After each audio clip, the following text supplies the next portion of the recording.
17 when he traveled to Naxal Bari. It was symbolic in many ways. Mr. Shah said then that he will be forming the government in 2021.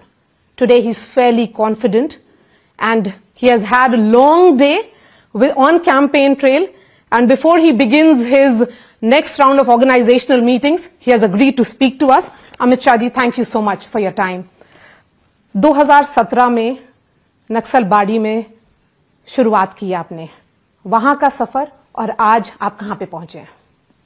देखिए, 2017 में नक्सल बाड़ी से मैंने सदस्यता अभियान की शुरुआत की थी और हमने लक्ष्य रखा था कि 90% से ज्यादा बूथों पर भारतीय जनता पार्टी की बूथ कमेटी बने। उस वक्त मेरे सिर पर ऑर्गेनाइजेशन की जिम्मेदारी थी, मैं पार्टी का अध्यक्ष था।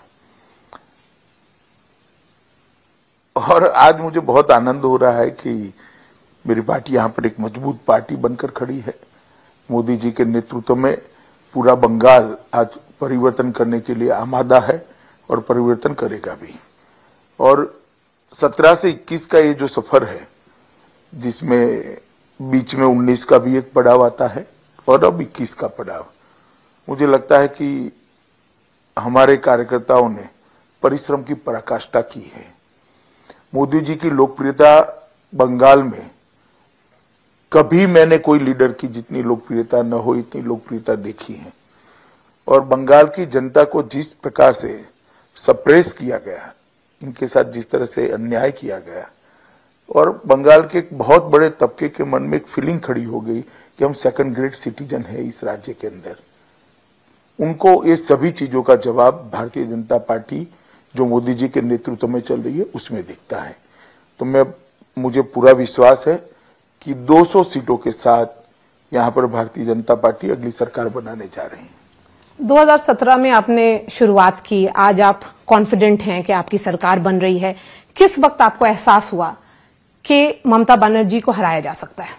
देखिए, 2016 में भी यहां पर बंगाल की जनता ममता बनर्जी से खुश नहीं थी, मगर 2016 में हमारे पास इंफ्रास्ट्रक्चर नहीं था।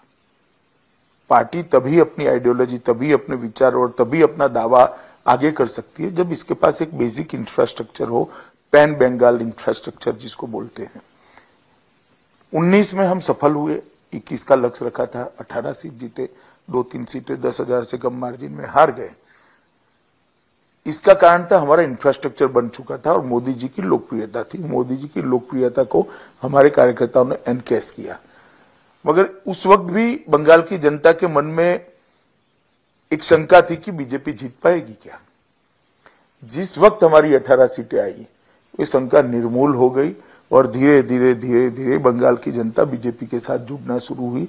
और आज मैं मानता हूं कि यहां पर बहुत बड़े मार्जिन के साथ हम 200 सीट तो प्राप्त करेंगे, सीट जीतने के हमारे मार्जिन भी ह्यूज मार्जिन होंगे।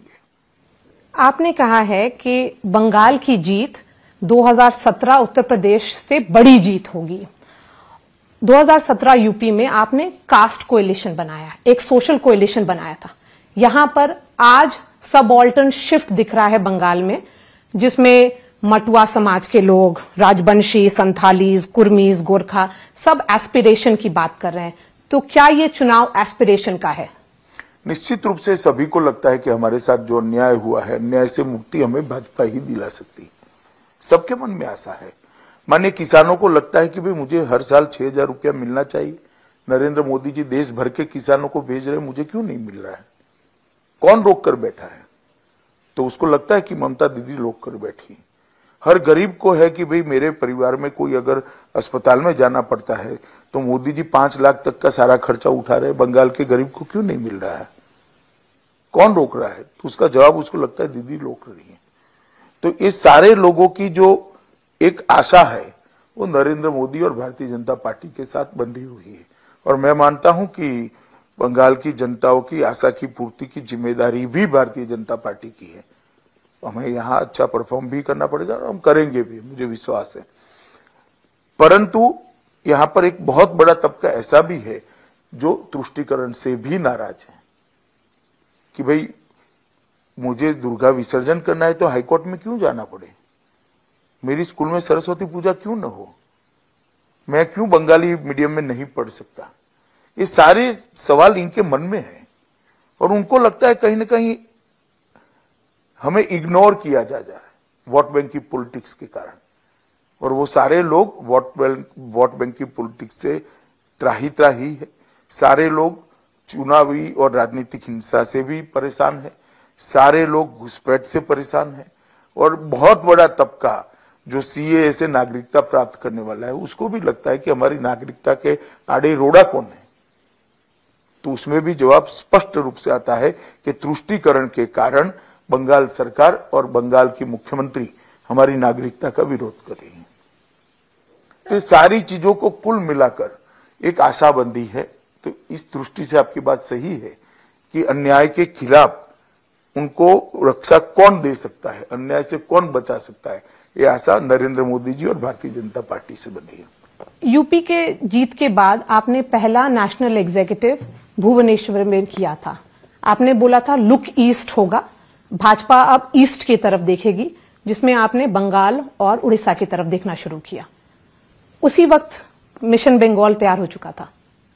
जी, उसी वक्त हम तो ऑलरेडी 2016 से चुनाव हारने के तुरंत बाद का हमारा काम शुरू किया था और भुवनेश्वर कार्यकारिणी में निर्णय भी हुआ था। मेरे अध्यक्षीय भाषण में ही मैंने कहा था कि हम उड़ीसा और बंगाल को कंसंट्रेट करेंगे।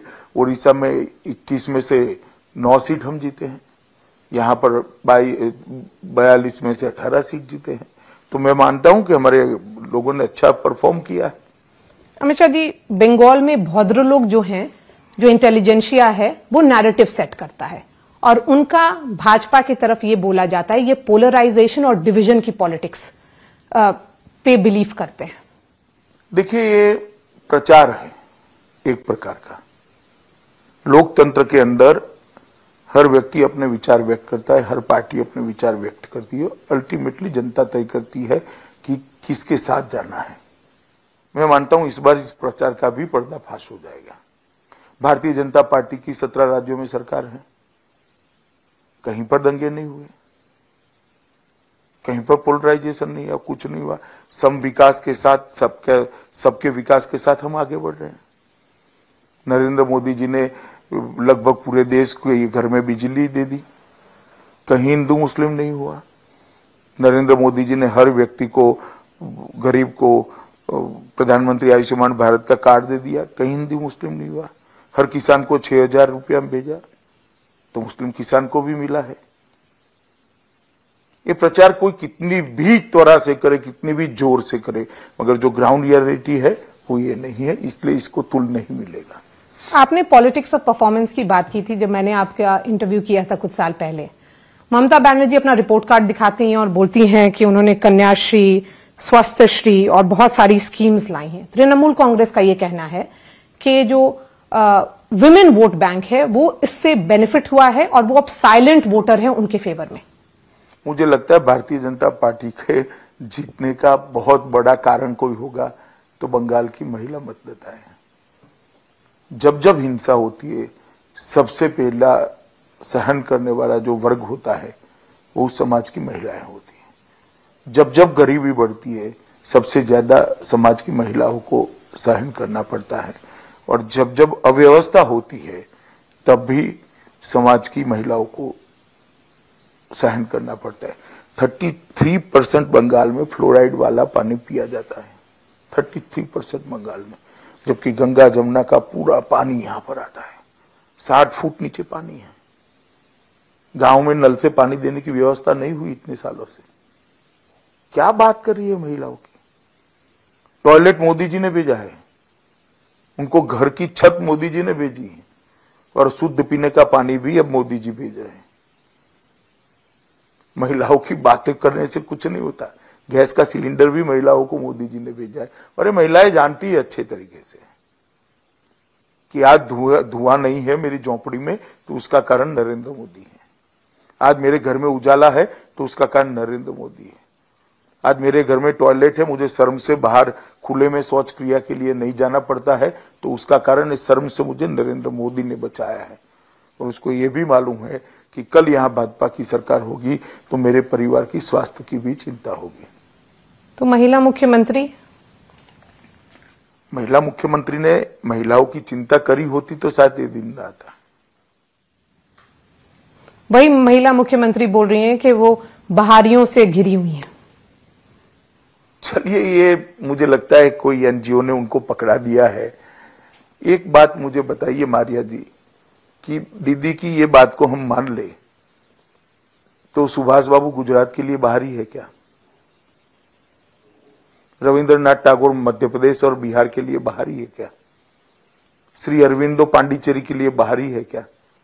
और प्रणव बाबू दिल्ली के लिए बाहरी है क्या? बंगालियों की सोच इतनी संकीर्ण, इतनी छोटी कभी नहीं रही।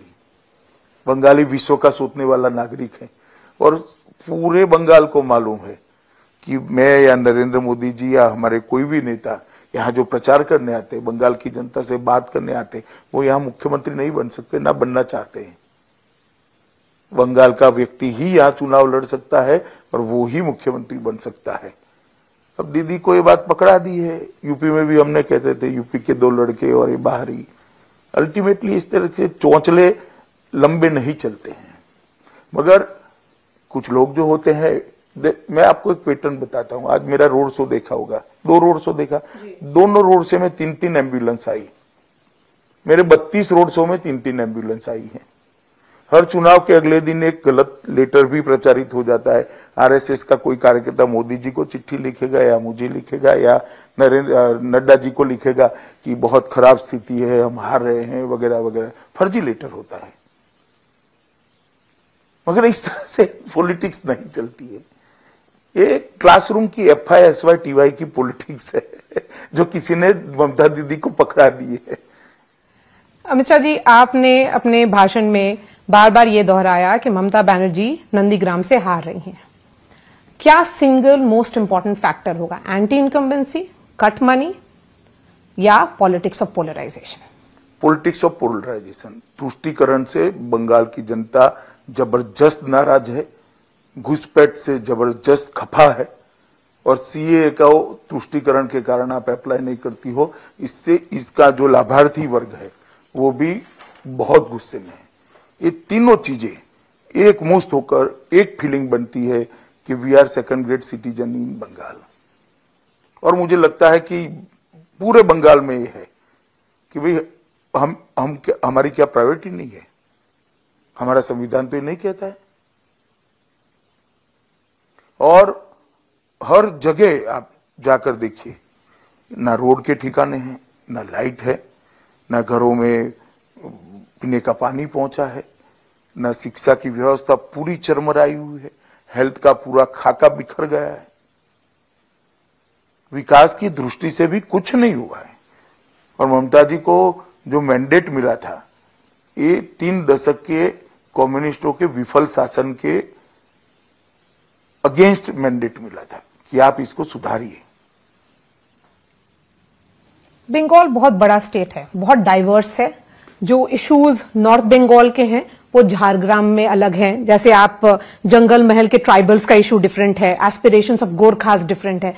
इतने कॉन्फ्लिक्टिंग एस्पिरेशंस को कैसे आप मर्ज करिएगा और कैसे एड्रेस करिएगा? मगर ये सब सेकंड ग्रेड सिटीजन की फीलिंग लेकर बैठे। एक इश्यू कॉमन है कि we are second grade citizen. Appeasement की पॉलिटिक्स ने हमें सेकंड ग्रेड सिटीजन बनाया है। और दूसरा इश्यू कॉमन है कि कोई भी जगह डेवलपमेंट नहीं पहुंचा है। सर, ये भी कहा जा रहा है, तृणमूल कांग्रेस क्लेम कर रही है कि आप जो आगे वाली जो सीटें आ रही हैं उसमें आप स्ट्रांग नहीं हैं। आप मैक्सिमम जो पहुंच पाइएगा 100, उससे ज्यादा नहीं हो पाएगा। चले, अब ये तो मैं उनको नहीं समझा सकता। कल कोई व्हाट्सएप आएगा, राह देखिए, हमें शायद 100 के भी नीचे डाल दे। परंतु मैं आपको बताता हूं, सारे इनके आकलन गलत होंगे। हम 200 से ज्यादा सीटों के साथ यहां पर सरकार बनाने जा रहे हैं। सर, आपने बार बार ये बोला है अमित शाह जी ने कि 130 कार्यकर्ताओं की आपकी हत्या हुई है। एक पॉलिटिक्स और एक कल्चर ऑफ वायलेंस है बंगाल में। वो कल्चर ऑफ वायलेंस क्यों रहा इतने डेकेड्स तक? नहीं, ये तो मुझे क्यों पूछ रही है आप? ममता दीदी और कम्युनिस्टों को पूछिए। हम तो कभी थे ही नहीं। जो शासन में रहे इनकी जिम्मेदारी है। कल्चर ऑफ वायलेंस बिहार में भी था, एनडीए की सरकार आई गया। यूपी में भी था, भाजपा की सरकार आई, कल्चर ऑफ वायलेंस गया। 2014 के बाद यूपी में चौथा चुनाव हो रहा है पंचायत का, कोई वायलेंस नहीं है।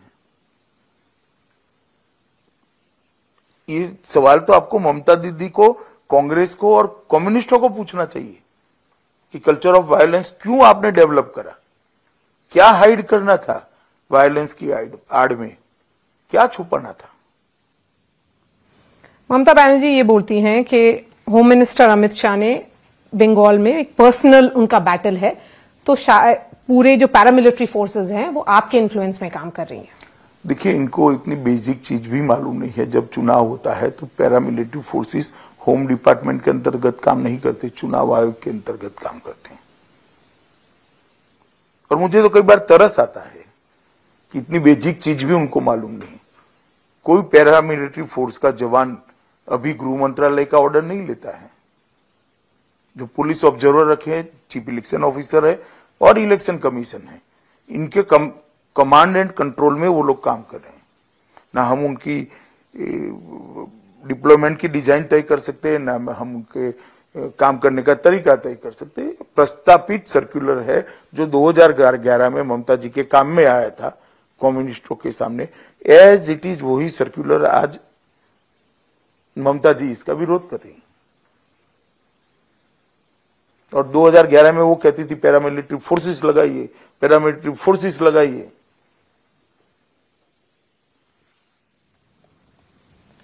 टीएमसी बोलती है वो TMC versus TMC B team बन करके कि उन्हीं के बीच में चुनाव हो रहा है, क्योंकि आप लोगों ने काफी सारे टीएमसी के जो नेता हैं वो आपकी पार्टी में ज्वाइन किए हैं और बहुत सारे लोग चुनाव लड़ रहे हैं। देश भर में हमारे पार्टी में कई पार्टियों से लोग आते हैं।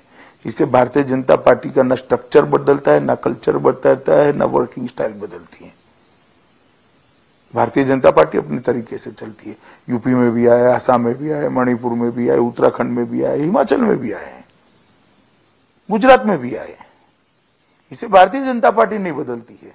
भारतीय जनता पार्टी की कार्य संस्कृति वही है, हमारी आइडियोलॉजी भी वही है और हमारी काम की पद्धति भी वही है। दिल्ली में और पूरे देश में अभी कोरोना के केसेस बढ़ रहे हैं।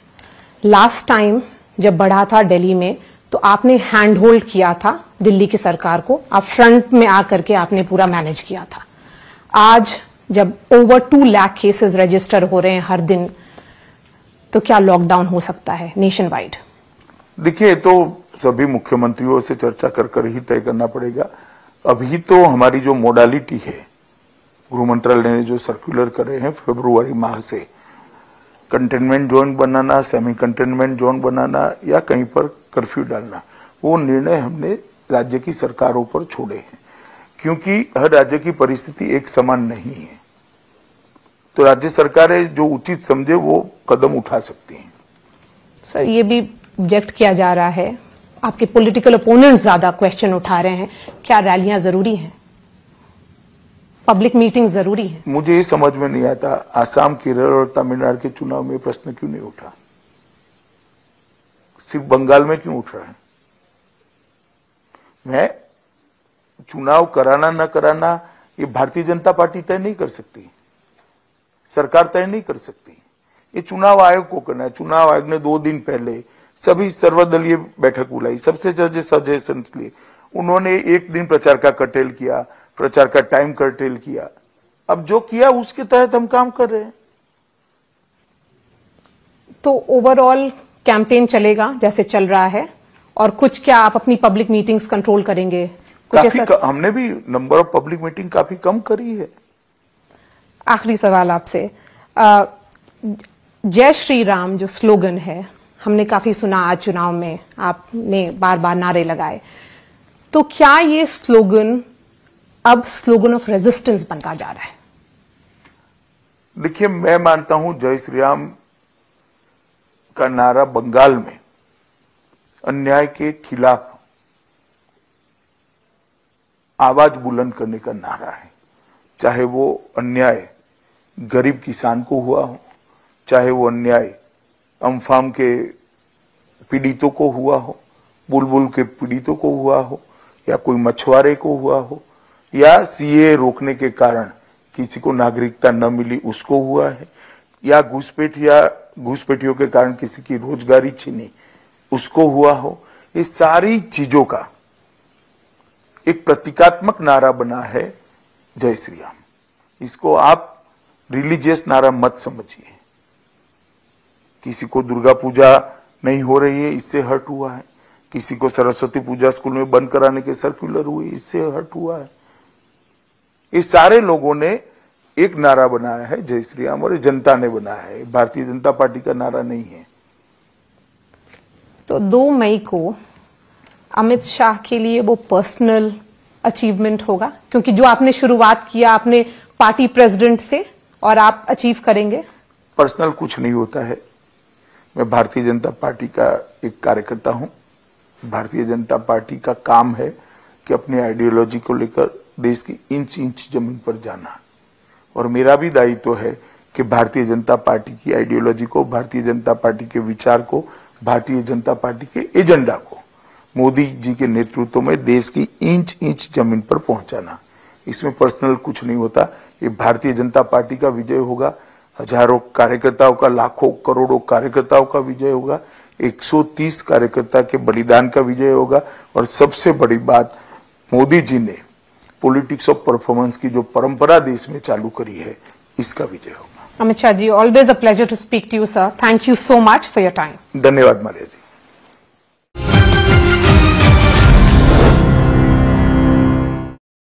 साथ रहो लेकिन चिपको मत, वरना टूट जाओगे।